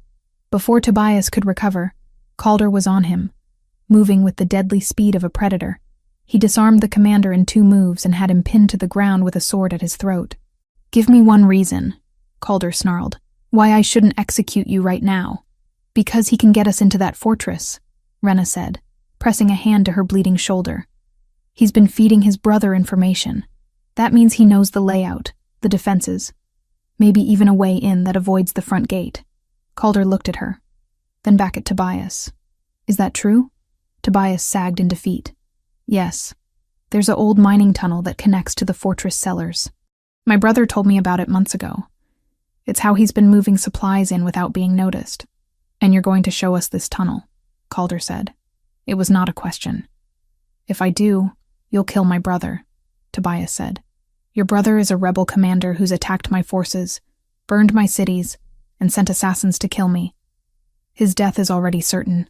The only question is whether you help us end this quickly with minimal casualties, or whether we assault the front gate and lose hundreds of soldiers taking that fortress. Rena moved to stand beside Calder, her hand still pressed to her wounded shoulder. Tobias, I've treated soldiers from both sides of this conflict. I've seen what siege warfare does to people. If Calder attacks that fortress head-on, rebels and loyalists will die in droves, including your brother. But if we can get inside quietly, take the leadership by surprise, maybe we can end this with less bloodshed. Tobias closed his eyes. When he opened them again, the fight had gone out of him. I'll show you the tunnel. But I want your word that if my brother surrenders, you'll spare his life." "I can't promise that," Calder said honestly. "But I promise he'll get a fair trial and a chance to make his case. That's all I can offer." It was not what Tobias wanted, but it was more than he deserved. He nodded in resignation. The assault was planned for the following night. 30 soldiers, Calder and Victor among them, would enter through the mining tunnel, while the rest of the army staged a diversionary attack on the front gate. The goal was to take the fortress leadership alive if possible, ending the rebellion without wholesale slaughter. Rena insisted on going with the assault team despite Calder's protests. "You're injured," he pointed out, gesturing to her bandaged shoulder. "It's a shallow cut. I've treated worse," Rena countered. "And you'll need a healer with you if things go wrong." "She's right," Finian said from across the command tent. "Someone needs to be there to provide immediate medical assistance. I'm too old for crawling through mining tunnels, but Rena is young and capable." Calder looked like he wanted to argue further, but Victor interrupted. "Your Majesty, we're losing time. The diversionary attack needs to begin at midnight. We need to move." The mining tunnel was cramped, dark, and smelled of damp earth and old stone. The assault team moved through it single file, Tobias leading the way with his hands bound in front of him, Calder directly behind with a drawn sword, then the others including Rena near the rear. It took an hour to navigate the tunnel, emerging finally into a cellar filled with barrels and crates. Above them, they could hear the sounds of the fortress coming alive in response to the diversionary attack. Shouts, running feet, the clang of weapons being distributed. "The command center is on the 3rd level," Tobias whispered. "My brother will be there, coordinating the defense." They moved through the fortress like ghosts, avoiding patrols that were all focused on the front gate. When they reached the 3rd level, they found the command center guarded by only 2 rebels, who went down quickly under coordinated strikes. Calder kicked open the door to reveal a large room dominated by a map table. 5 men stood around it, and one of them looked so much like Tobias that the family resemblance was unmistakable. "Hello, brother," Tobias said quietly. The rebel commander stared at his brother in shock, then at the 30 armed soldiers filling the doorway. "You betrayed me." "I tried to protect you," Tobias corrected. "But you kept escalating, kept attacking. You forced my hand." "Surrender," Calder commanded. "Your fortress is taken. This rebellion is over." For a moment it seemed like the rebel commander might comply. Then his hand moved to a horn at his belt, and Rena realized what he intended to do. Alert his entire force, turn this from a quiet capture into a full battle within the fortress walls. She reacted on instinct, using her healing power offensively the way she had against the assassins. She reached out and touched the commander's hand, interrupting the signals between his brain and muscles. He froze, unable to move. The other rebel officers drew weapons, but Calder's soldiers were faster. Within seconds, all 5 were disarmed and restrained. "That," Calder said to Rena with something like awe, "was impressive." The fortress fell within the hour once its leadership was captured. Most rebels surrendered when they realized their cause was lost.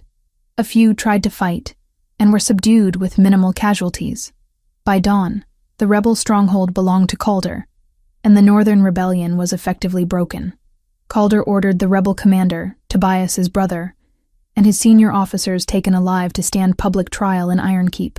Their charges would be read before the assembled court and witnesses heard on both sides. Whatever sentence was passed would be carried out under law, not in the heat of battle. Tobias, pale but unflinching, agreed to testify about how far his brother had gone. In a quiet room away from the chaos of securing prisoners and treating wounded, Calder found Rena tending to her injured shoulder. The cut had reopened during the tunnel crawl, and blood stained her bandages.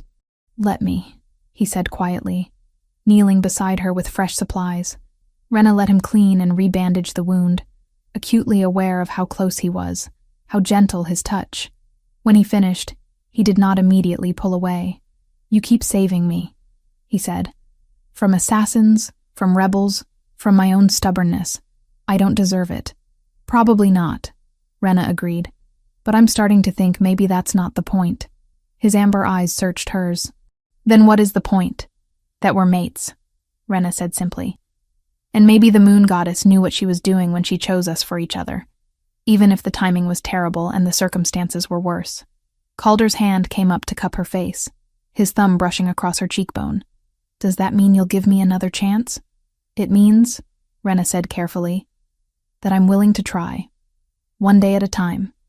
No promises, no guarantees. Just trying. This time when he kissed her, she did not pull away. Chapter 7. The Bonding. The journey back to Iron Keep took 6 days. 6 days during which the relationship between Rena and Calder shifted from wary reconciliation to something warmer, more genuine. They rode side by side at the front of the column, talking about everything from healing techniques to kingdom politics to childhood memories. Rena learned that Calder had lost his parents to illness when he was 19, thrust into kingship before he was ready. That he loved poetry, but never had time to read it. That he had a scar on his left shoulder from falling out of a tree at age 7 while trying to rescue a trapped owl. Calder learned that Rena had always wanted children, but feared she would never have them given her solitary life. That she could sing beautifully, but was too shy to perform in front of others. That her favorite season was autumn, because the changing leaves reminded her that transformation was natural and necessary. You're nothing like I imagined, Calder admitted one evening as they sat by the campfire after the army had bedded down for the night. What did you imagine? Rena asked. That you'd hate me forever. That even if you came back, you'd keep me at arm's length, treating me with professional coldness until the mate bond drove us both mad. He stared into the flames. I wouldn't have blamed you for that. I did hate you, Rena said honestly. For 3 years I hated you. But hate takes energy, and I was tired of carrying that weight. When Finian told me about the prophecy, about the impossible choice you faced, I started to understand that maybe the world isn't divided into good people and bad people. Just people trying to do their best with terrible options. That's generous of you. It's practical, Rena corrected. Holding on to hate was destroying me. Letting it go doesn't mean forgetting what happened. It just means choosing to move forward, instead of staying trapped in the past. Calder reached across the space between them and took her hand. She let him, even laced her fingers through his. The mate bond hummed contentedly at the contact, warming her from the inside out. When we get back to the capital, he said quietly, I'm going to ask you formally, in front of the entire court, will you complete our mate bond and become my Luna? Rena's heart stuttered. That's a big question. It is, and you don't have to answer now. But I want you to know that this time, I'm choosing you. Not duty, not prophecy, not political alliance. You. If the nobles object, they can take their objections and leave my territory. If the council pressures me to reconsider, I'll tell them exactly where they can put their concerns. Despite herself, Rena smiled. That's very romantic in a threatening sort of way.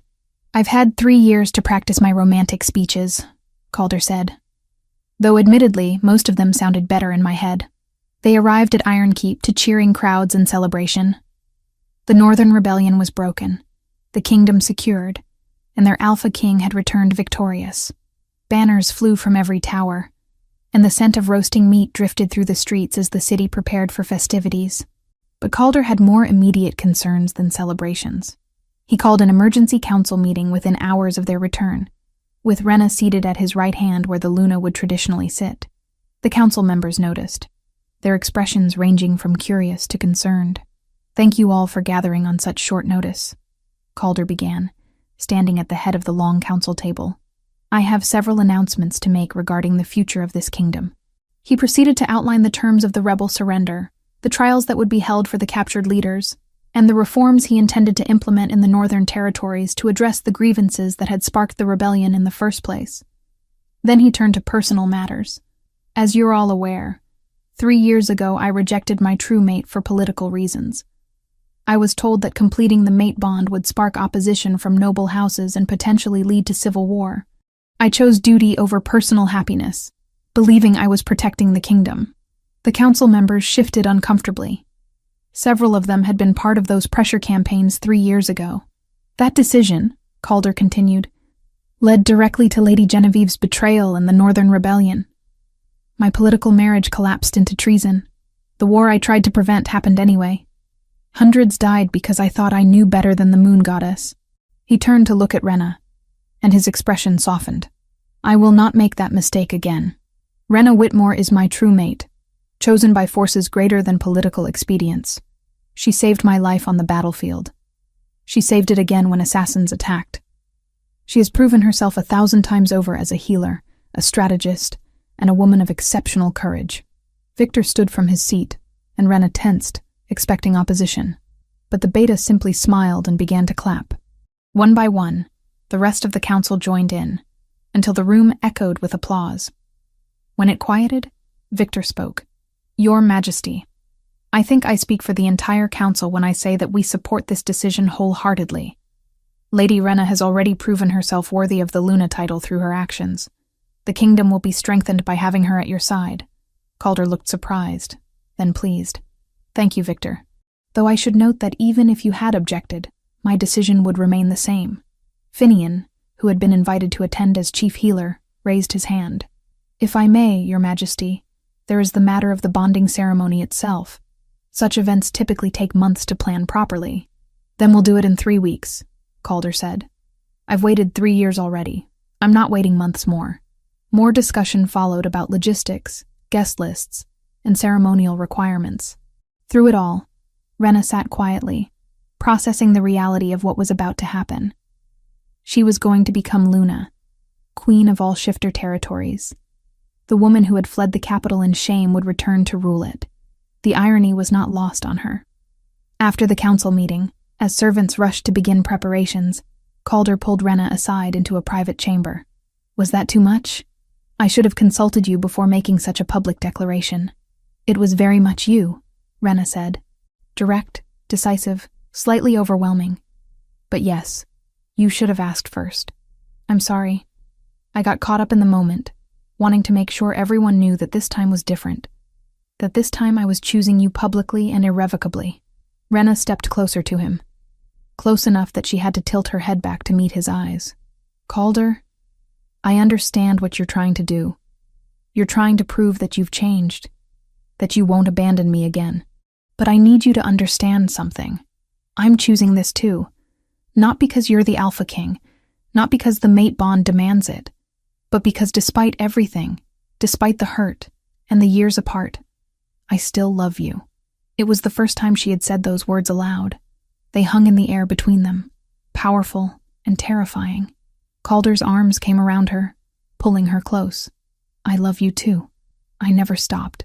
Even when you hated me, even when I thought I'd lost you forever, I loved you. The kiss that followed was nothing like the desperate clinging after the rebel fortress. This was slow, deliberate, a promise being made without words. Rena felt the mate bond flare golden and bright, stronger than ever now that they were both choosing it willingly. When they finally broke apart, both breathing hard, Calder rested his forehead against hers. 3 weeks seems like an eternity. Then we'll stay busy, Rena said practically. I need to work with Finian on reorganizing the healing corps. You have trials to oversee and reforms to implement. We'll have plenty to occupy our time. The weeks that followed were a whirlwind. Preparations for the bonding ceremony consumed the fortress. Seamstresses created Rena's ceremonial gown, a beautiful creation of silver silk and emerald embroidery that brought out her eyes. Invitations were sent to every alpha in the kingdom, to noble houses and common pack leaders alike. And Rena worked alongside Finian to transform the kingdom's approach to healing. They established training programs for common-born healers, created supply networks to ensure even remote villages had access to medicines, and implemented standards of care that would benefit all shifters regardless of their station. You're already acting as Luna, Finian observed one afternoon as they reviewed applications from prospective healer trainees. Making decisions that will affect thousands of lives. Is that appropriate? Rena asked. We haven't completed the ceremony yet. The ceremony is just formalization of what already exists, Finian said. The moment Calder declared you his mate before the council, you became Luna in everything but name. The people already see you that way. Look. He gestured to the window. Below in the courtyard, A crowd had gathered to watch Rena and Finian work. Citizens brought their sick and injured, knowing that the future Luna personally saw to their care. Children waved when she looked down, and adults bowed respectfully. "They love you," Finian said simply. "You've given them something they haven't had in years. Hope that their ruler actually cares about their welfare." The night before the bonding ceremony, Rena could not sleep. She stood on the balcony of her chambers, looking out over the city and thinking about how much had changed in such a short time. A knock at her door interrupted her thoughts. She opened it to find Calder standing there, looking as restless as she felt. "I couldn't sleep," he admitted. "Kept thinking about tomorrow. About whether I deserve this second chance." "Come in," Rena said, stepping aside. They sat together by the fire, not touching but close. Comfortable silence stretched between them until Calder finally spoke. "I need you to know something. If at any point tomorrow you change your mind, if you decide this is too much or too fast or just wrong, you can walk away. I won't stop you. I won't force the bond." "I'm not going to change my mind," Rena said. "I've thought about this constantly for weeks. I know what I'm choosing." "Still," Calder insisted, "I need you to know that you have that option. Always. I'll never trap you again." Rena took his hand, bringing it to her lips. "Then let me give you the same assurance. If you wake up tomorrow and realize you're making a mistake, that duty really does outweigh personal desire, I'll understand. I'll leave quietly. No drama, no recriminations." "That's not going to happen," Calder said firmly. "But thank you for offering." They stayed like that until dawn broke, talking about everything and nothing, building the foundation of trust that had been destroyed 3 years ago. When Calder finally left to prepare for the ceremony, Rena felt more certain than ever that this was the right choice. The mate bond ceremony took place under the full moon in the fortress's great courtyard. Hundreds of shifters attended, packed shoulder to shoulder to witness their alpha king finally claim his true mate. Rena wore her silver and emerald gown, her copper hair flowing loose down her back as tradition demanded. Calder wore ceremonial armor polished to mirror brightness, a crown of woven silver on his head. When he saw Rena walking toward him between rows of witnesses, his expression transformed into something so tender it made her eyes burn with unshed tears. The ceremony itself was ancient, words spoken in the old tongue that all shifters understood in their bones, even if they could not translate them. Vows were exchanged. Blood was mixed, a small cut on each of their palms pressed together to symbolize their bond becoming permanent and unbreakable. And when Calder marked her neck with his teeth, completing the mating bite that would brand her as his Luna, the mate bond exploded between them with such force that every shifter present felt it. A wave of golden energy radiated outward from where they stood, and the pack bond that connected all shifters to their Alpha King suddenly included Rena as well. She was no longer just herself. She was Luna, second Alpha, mother of the pack. The realization hit her with stunning clarity. Every shifter in the kingdom was now connected to her through the pack bond. She could feel them, hundreds of thousands of souls all linked together in an intricate web with her and Calder at the center. It was overwhelming and beautiful and absolutely terrifying. Calder must have sensed her momentary panic through their mate bond, because he pulled her closer, whispered in her ear, "I've got you. We'll figure this out together." And looking up into his amber eyes, feeling the love and devotion flowing through their bond, Rena believed him. Chapter 8. The Healer Queen. 6 months after the bonding ceremony, Rena stood in the newly established healing academy, watching as 30 students practiced channeling their gifts under Finian's patient instruction. The building had been completed just 2 weeks ago, funded by royal decree and staffed with the best healers from across the kingdom. It was everything she had dreamed of during her years in exile. A place where common-born shifters with healing abilities could receive proper training regardless of their family's status or ability to pay. Already, applications flooded in from villages across the territories, young Omegas and Betas, eager for the opportunity. Sometimes watching them, Rena thought of the little mountain village where she had been living when the messenger first found her. She had promised the village elder she would return within the week and never had, a broken promise that still pinched at her conscience. One of the Academy's first decrees had been to send a pair of junior healers and supplies to that region, a quiet attempt to make sure those people were no longer forgotten, even if she herself could not go back. "You've built something remarkable," Finian said, appearing at her elbow. He moved slower these days, his age finally catching up with him, but his mind remained sharp as ever. "This academy will train healers for generations. We built it together," Rena corrected. "I just provided the royal backing. You're the one who designed the curriculum and recruited the instructors." "Nonsense. This was your vision from the start," Finian smiled. "Though I must admit, I never imagined when you fled the capital 3 years ago that you'd return as Luna and transform the entire kingdom's approach to healing. The moon goddess works in mysterious ways." A messenger arrived before Rena could respond, breathless from running. "Luna Rena, you're needed at the western border.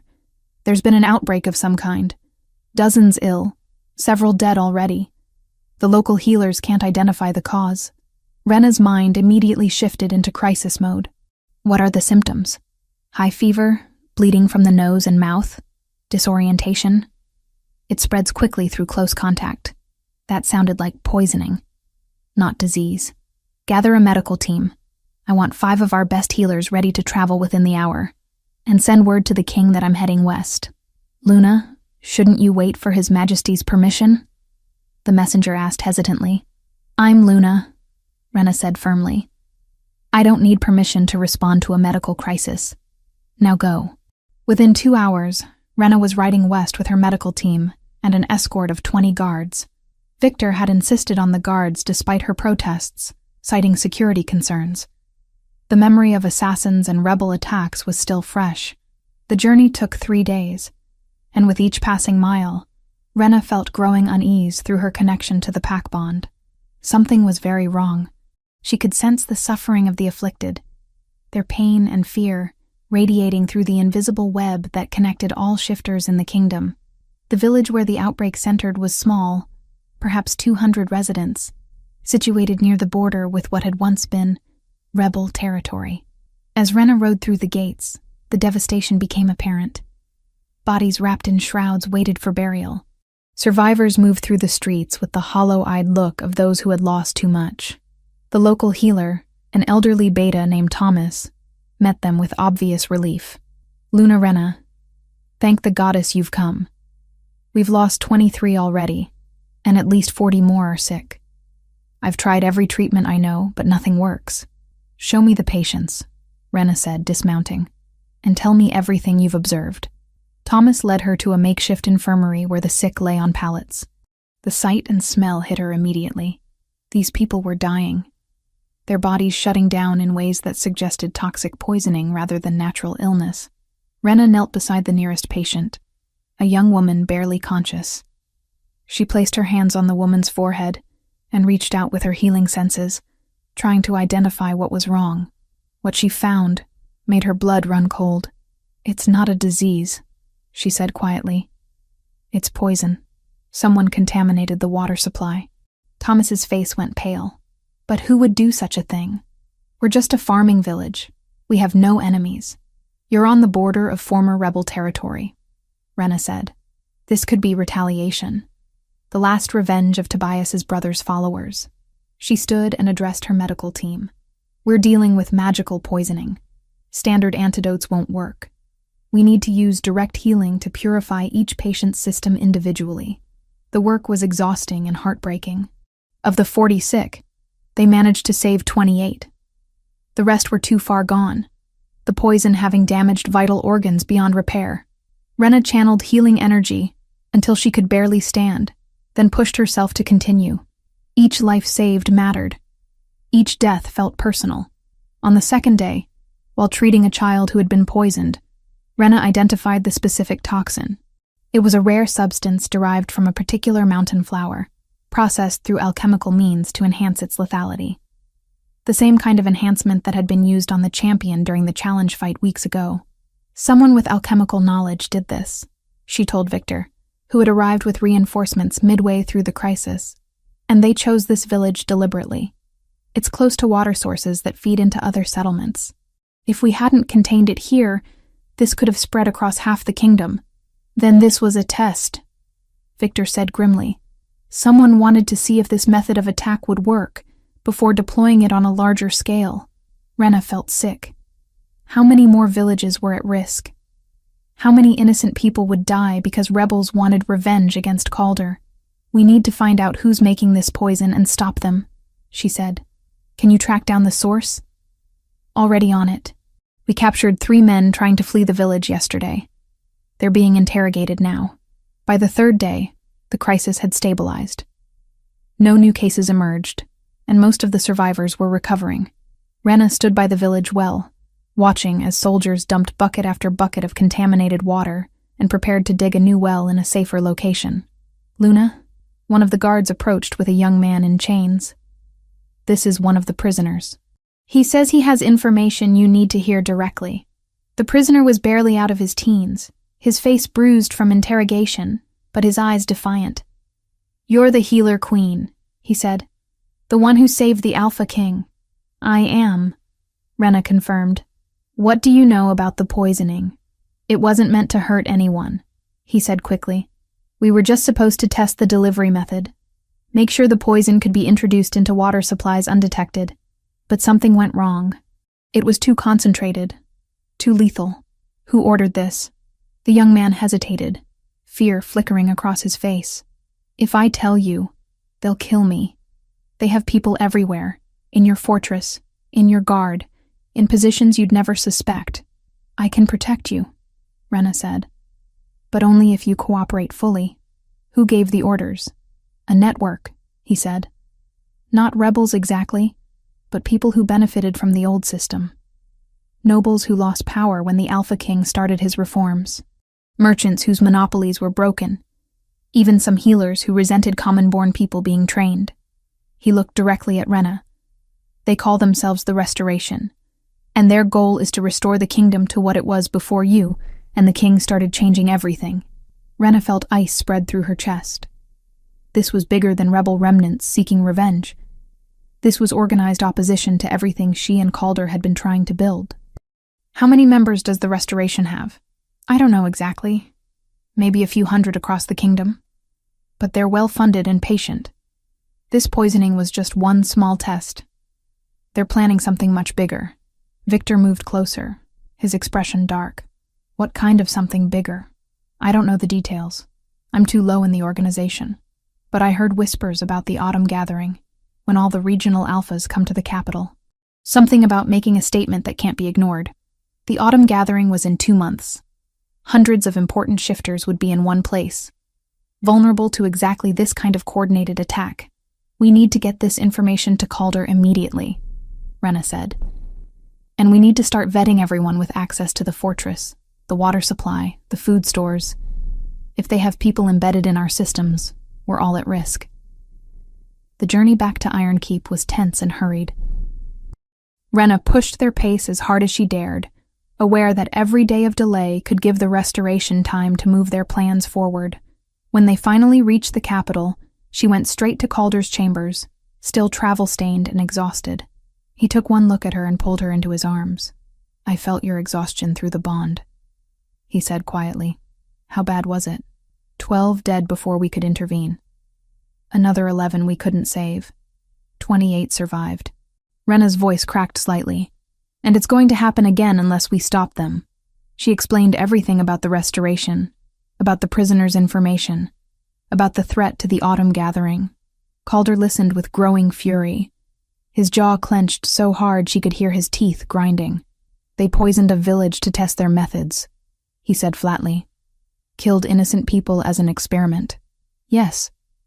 And they're planning something worse. Rena pulled back to look at him. Calder, we need to take this seriously. If they have people embedded in the fortress, in positions of trust, I know. He ran a hand through his hair. I'll have Victor conduct a full investigation.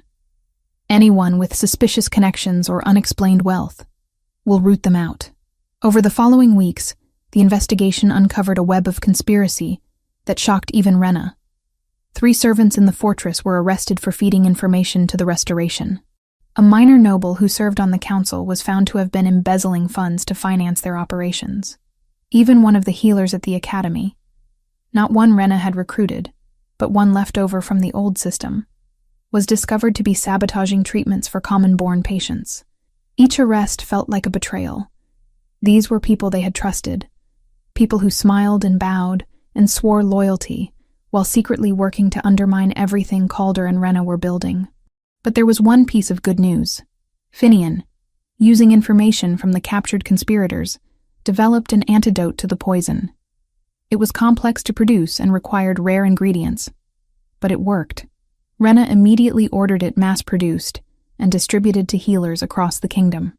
"We're creating protocols," she told Calder one evening as they reviewed reports in their private chambers, testing procedures for water supplies, warning systems to detect contamination early, training for healers to recognize poisoning symptoms. "If they try this again, we'll be ready." "You've turned a crisis into an opportunity to strengthen our defenses," Calder observed. "That's why you're such a good Luna. You don't just react to problems. You solve them in ways that make us stronger." Rena set down the report she was reading and moved to sit beside him. "We make each other stronger. You handle the political and military threats. I handle the medical and social reforms. Together, we're building something worth protecting." Calder pulled her into his lap, and she went willingly, resting her head against his shoulder. "I have something to tell you," she said quietly. "Something I discovered a few days ago, but wanted to be certain before saying anything." "What is it?" "I'm pregnant." She felt him go absolutely still beneath her. Finian confirmed it yesterday. About 2 months along. Silence stretched for several heartbeats. Then Calder's arms tightened around her, his face buried in her hair. "We're having a child," he whispered, and his voice was thick with emotion. "Moon goddess Rena. We're having a child. Are you happy?" she asked, though she could feel his joy through the mate bond. "I'm terrified and elated and so grateful I can barely breathe," he admitted. "After everything that's happened, after all the years of waiting and fighting and nearly losing you, we get this. A family. A future." Rena tilted her head back to kiss him softly. "A future we'll protect. Together." 5 months later, in the first days of spring, Rena gave birth to a healthy son, with his father's amber eyes and his mother's copper hair. Among shifter females, pregnancies rarely ran the full human 9 months. Pups born around the 7th were considered strong and healthy. Their mothers watched with the same careful joy as any who carried to term. They named him Aldrich, after Calder's father. And when Finian placed the infant in Rena's arms for the first time, she felt a completeness she had never known was possible. She was Luna, healer, mother. The woman who had fled the capital in shame had returned to transform it. And looking at her son's tiny face while Calder sat beside her with tears streaming down his cheeks, Rena understood that every moment of pain had led to this, their family, their kingdom, their happily ever after, hard won and all the more precious for it. The end.